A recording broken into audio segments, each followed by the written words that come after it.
studio microphone. So obviously it's going to be a little bit better, right? Or are you going to clean a garbage car from a year ago? Oh, I should show you guys my old car. You know, I left a bag of rice in there, and now I've got a little, I've got a fucking rice plantation. It's like it's Vietnam in my fucking car, because there's like grass growing out of it. And this is like my old car that I got whenever I was 18 or 17. I forgot even when it was. Yeah, I'm serious, boys. And so anyway, I go into that car. Like, that car is the most scuffed car that you'll ever see, right?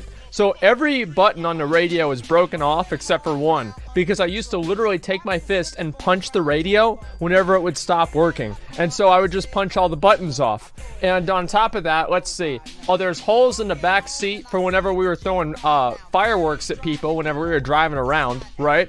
And then one time, like, obviously, like, because I was doing that with people that are stupid, because who else would do that kind of shit? Then we let some go off in the car because we're just really, really dumb. And that happened. Let's see, what else is wrong with the car? Oh, the front headlight, it, like, imagine it's like a really, really old titty, you know? Where it's like sagged over, right? So it's like, it should be like against the car, but it's sagged over. And it's kind of depressing to look at. And I never really fixed it. I would just duct tape it to the side of the car. And I never needed to worry about getting an inspection because that never happened. And so I was just driving around with this thing duct taped to the side of the car. They, you know, if a cop, they'd have been pissed. They'd have been so mad. But luckily the car broke down in a McDonald's drive-thru, so I never needed to worry about that. So anyway, what else was wrong with the car? Let's see. The seatbelts were fucked. I forgot how. Actually, you know what? Now that I think about it, that car is actually pretty clean. Yeah, now that I think about it, that car is great. My new car, that was a 1998 car, right? Then I replaced it with a 1992 piece of shit, okay? A 1992 piece of shit. The radio was broke. The windows were broke. The door was broke. You couldn't open a door. You had to go in from the back, or you had to roll down the window. Well, you couldn't roll down the window because the window was fucking broke too. So I'd have to, like, I'd go up to a drive-thru, and you can only open the car door from the inside. And so I'd have to open the door and, like, reach around and get my fast food, man. Like, this is so annoying. And on top of that, it had well, you know what? It had a rain roof, right? Because what do sunroofs do?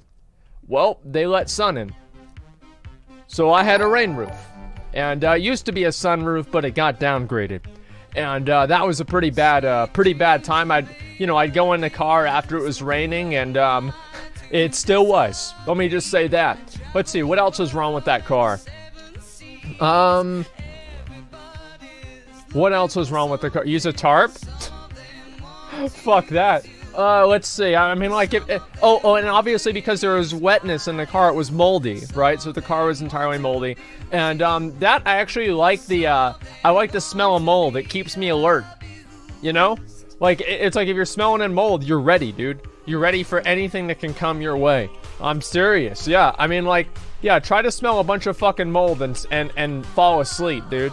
There's actually one time, there's a funny story about that. It's not funny, it's disgusting. You guys want to hear it? You guys want to hear it? I think I've only told the story like once, like 6 months ago, right? So most people will not remember. Okay, alright. So I go downstairs in my house, right? And this is before I got like my siding or anything replaced. So obviously, like, the entire house was a fucking wreck. And, like, I mean, like, you guys don't understand. Like, you could walk into my house and, like, there was a chance that there'd be a raccoon there. You know, like, it's like a rare spawn, you know, like, imagine going into Sholazar Basin, and there's, like, it's a spectral cat, like Lokanok, right? Like, he could be in my kitchen, okay? He's just chilling, he's like, yo, what's up, dude? Like, where's the food? And, anyway, so this went on for about, like, 5 years or so, actually, like, 6 or 7, until I got it fixed because they were gonna cancel the insurance on my house if I didn't. Anyway, so going backwards, before this happened, I would go downstairs, and there would just be this terrible, disgusting smell, and I didn't know what it was. I thought, honestly, my mom didn't throw something away. And every day, it just seemed to get worse. And upstairs, it really wasn't as bad. But whenever I would go to sleep, it would just be smelling awful. And like I would just, it would be hard for me even to go to sleep. And finally, eventually, one day I woke up and it was just at a critical mass where it was just so disgusting. I had no idea, and it was cold too. And so I go out into the kitchen, and my mom says I finally found what the smell was. And we find out because we had put rat traps everywhere in the house, because like there were rats everywhere too, obviously, because they were coming inside. And there was a possum, a small possum, like an adolescent possum, that had gotten its neck caught in the rat trap, and it died in between my cupboard and my my refrigerator. So we had a dead, rotting possum in the kitchen, and this had been going on for a couple of weeks. But because I have such a bad sense of smell, right, I couldn't identify where it was or anything. And so, like, my solution really was just don't go in the kitchen anymore, right? Because I didn't want to deal with this smell. It was just like, it was bad, but I didn't know where it was coming from. So I had to get a garbage bag and put him in the garbage bag. And I remember I picked up like his head, and like the rest of his body just fell off. Like it just like separated. And it was like just his spine there with like the rest of the, what do you call it? The skin just like there in a big pile. And we cleaned it up. That turned out to be the smell. And, oh, it was disgusting. Like, I wanted to take a picture. I should have recorded it because it was really kind of funny the way he was there, you know? Because, I mean, like, you think about it, it's like, when's the next time that's going to happen? You know, it probably won't happen again. But, you know, it's like, I should have put that on YouTube. It would have been funny. So, yeah, Instagram or something. You know, like that story feature? I'm sure that's what they'd want on there, right? Instead of some girl trying to advertise nudes. You know, let's be real. Dead possum seems like a bit of an upgrade. So I had to, I threw him away. I got rid of him. And, that was basically the end of the smell, which was great. It was a really big pain in the ass. I really didn't like it. Like, usually, like, things like that don't bother me, but this one did. But yeah, we had to get rid of him. Luckily we did, though. Spine out? Yeah, that's funny as hell. Well, I mean, it's dead, right? I mean, it's a possum, dog. Like, what is this, Possum Lovers Anonymous? You hate possums. Everybody hates possums. They're annoying as fuck. Like, they get everywhere, they cause trouble, they're mean, they bite you, they get in the house. Like, no, everybody hates these things. So yeah, it was funny, right? I mean, because I didn't expect it to happen. And, I remember at the end of that, man, I was the word as fuck. Like, that was disgusting. That smelled so bad.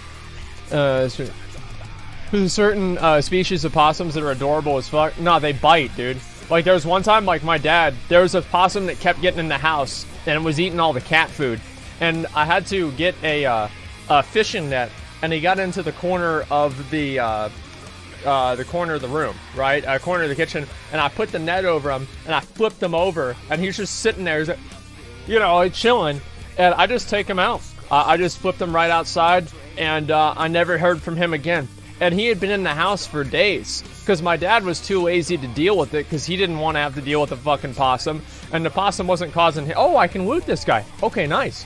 Possum wasn't causing him any trouble, and it would basically just eat all the food at the end of the night, and so he didn't really care. But, like, eventually he's like, yeah, we got to get rid of this possum because, like, maybe it'll attack the cat. And, you know, he didn't want to have a fight in the house while he was asleep because it would wake him up. And so finally we had to get the possum. We got rid of him. And I actually do have a picture of that. I think that if you search new cat Asmongold, it'll come up, okay? It'll come up real quick.